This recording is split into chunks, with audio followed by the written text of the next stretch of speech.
এই যে আজকে গার্মেন্টস সেক্টর যেটা দেখছেন, যেটা আমাদের 2 নম্বর বা 1 নম্বর মানে রিমিটেন্স আর্নার, সেই সেক্টরটা কিন্তু ইসলামী ব্যাংকের হাতে গড়ে ওঠে। এর আগে কোনো ব্যাংক কিন্তু জানতোই না গার্মেন্টস কী জিনিস।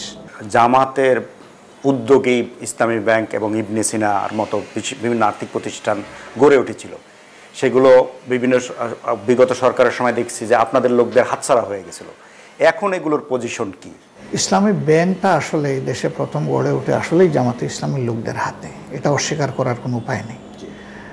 জামাতে ইসলামী সারা দুনিয়ার অভিজ্ঞতা নিয়ে, তখন সারা দুনিয়ায় ইসলামী ব্যাংক খুব বেশি ছিল না, 2-3টা ব্যাংক ছিল 2-3টা দেশে। সেগুলাতে ঘুরেছে, দেখেছে, শিখেছে।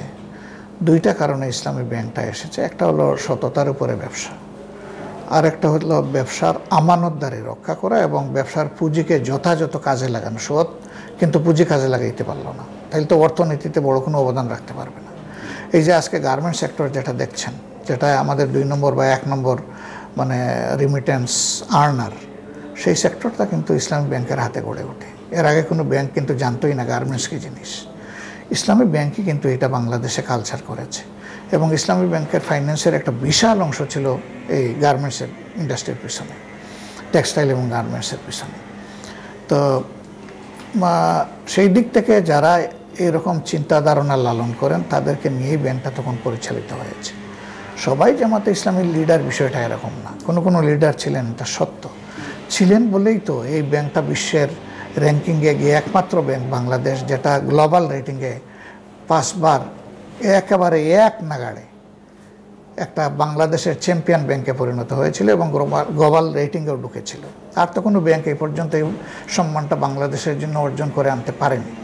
সেটা তো বলবেন না, যে কেউ তো বলতে পারবে না যে ওটা বোধহয় আইডিবি দিয়েছে বা কোনো মুসলিম সংস্থা দিয়েছে। তারা তো ওয়ার্ল্ড ওয়াইড যারা কাজ করে তারাই এটা দিয়েছে। আলহামদুলিল্লাহ, যার কারণে এই ব্যাংকটা মানুষের আস্থার ঠিকানায় পরিণত হয়েছিল। রিমিটেন্সের দিক থেকে 38% পর্যন্ত এই ব্যাংক একা রিমিটেন্স আর্ন করতো, নিয়ে আসতো। তার ডিপোজিট, তারপরে তার ইনভেস্টমেন্ট, তার লিকুইডিটি এত স্ট্রং ছিল যে এটা নিয়ে কারো কোনো প্রশ্নই ছিল না। তো আমাদের হাত থেকে যখন নিয়ে নেওয়া হলো তখন ব্যাংকটা ধ্বংস হয়ে গেল। এখন আছে তার স্কেলিটন। এই স্কেলিটনটা খাওয়ার জন্য যদি কেউ লোভ লালসা করে জিব্বা বাড়ায়, এটা হবে চরম অন্যায়। এটা আমাদের হাত থেকে নেওয়া হয়েছে, যাদের হাত থেকে নেওয়া হয়েছে আবার তাদের হাতে ফিরিয়ে দিলেই এই ব্যাংক জীবন ফিরে পাবে এবং আবার জনগণের আগের যে অবস্থায় আস্থার ঠিকানায় ছিল সেই ঠিকানায় ইনশাল্লাহ আবার ফিরে আসবে। আর ইবনে সিনা আছে, সামাজিক প্রতিষ্ঠান হিসেবে তারা খেদমত দিয়ে যাচ্ছে, তাদের অনেকগুলো উইং আছে। ইসলামী ব্যাংকেরও অনেকগুলো উইং আছে। বিগত সরকার এগুলো হাইজ্যাক করার পরে, ডাকাতি করার পরে তাদের লোকদেরকে দিয়ে তারা কিন্তু নতুন কোনো উইং ডেভেলপ করে নাই, বরঞ্চ বিদ্যমান অনেকগুলো উইংকে প্যারালাইজ করে দিয়েছিল, ক্লোজ করে এনেছিল, যেগুলো জনগণের সরাসরি খেদমতে প্রতিষ্ঠিত ছিল। যেমন ব্যাংক ফাউন্ডেশনের মাধ্যমে যে সমস্ত প্রতিষ্ঠান পরিচালিত হতো, সেই প্রতিষ্ঠানগুলো কিন্তু জনগণেরই প্রতিষ্ঠানে পরিণত হয়েছিল, কিন্তু সেগুলোকে আস্তে আস্তে দেখা গেল গুটিয়ে নিয়ে আসতেছে। কেন?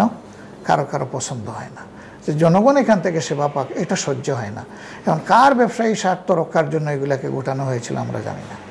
এখন যদি আবার ব্যাংকটা তার নিজ ঠিকানায় ফিরে আসে, ইনশাআল্লাহ শুধু এগুলা ফিরে পাবে না, আরো নতুন নতুন অনেক কিছু দেশবাসী পাবে। সরকারকে দায়িত্ব নিতে হবে এই ব্যাপারে। যেমন ধরেন এখানে সত্যিকার অর্থে বিদেশিরাই ছিলেন এটার মেজর স্টেক হোল্ডার। আইডিবি ছিল, আলরাজি গ্রুপ ছিল, কুয়েত ফাইন্যান্স হাউস ছিল, মাইনর মিনিস্ট্রি অফ ওয়াকফ ছিল, এই ধরনের অনেকগুলা চ্যারিটি অর্গানাইজেশন এবং ফিনান্সিয়াল অর্গানাইজেশন বিদেশি এটার সাথে জড়িত ছিল। সরকারের উচিত তাদেরকে ইনভাইট করা, ইন্ডাকশন করা, যে আপনাদের জায়গায় আপনারা ফিরে আসুন, আপনারা অত্যাচার জুলুমের মুখে চলে গিয়েছিলেন, আমরা আর জুলুম হতে দিব না, আপনারা এসে আপনাদের মালিকানা গ্রহণ করুন। সরকার চাইলে তা পারবে। আর এসালাম যেগুলা এই ব্যাংকের টাকা ডাকাতি করে যে শেয়ারের মালিক হয়েছে, সবগুলা ব্যাংকের অনুকূলে জমা করা উচিত, তার সম্পত্তি বাজেয়াপ্ত করে। এই ব্যাংকের অ্যাসেট যা লস হয়েছে এটা রিকভারি এখান থেকে হয়ে যাবে।